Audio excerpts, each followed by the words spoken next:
జనసేన అధినేత పవన్ కళ్యాణ్ కు మద్దతుగా స్టార్ హీరో రామ్ చరణ్, చిరంజీవి సతీమణి సురేఖ, అల్లు అరవింద్ పిఠాపురంలో ఎన్నికల ప్రచారం నిర్వహించారు.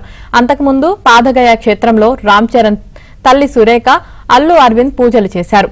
అభిమానుల తాకిడికి మధ్య గణనాథుడి దత్తాత్రేయ స్వాములను దర్శించుకున్నారు.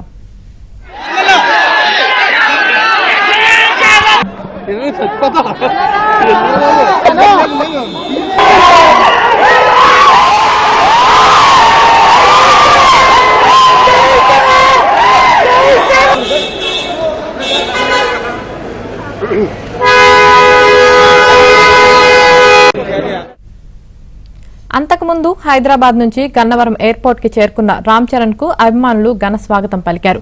అక్కడి నుంచి నేరుగా పిఠాపురంలోని కుకుటేశ్వర స్వామివారి దేవాలయాన్ని సందర్శించారు. తొలిసారి చిరంజీవి కుటుంబ సభ్యులు పవన్ కళ్యాణ్ కోసం ఎన్నికల ప్రచారానికి పిఠాపురం వస్తుండటంతో అభిమానులు పెద్ద సంఖ్యలో వచ్చే అవకాశముందని భావించిన పోలీసులు అందుకు తగిన ఏర్పాట్లు చేశారు.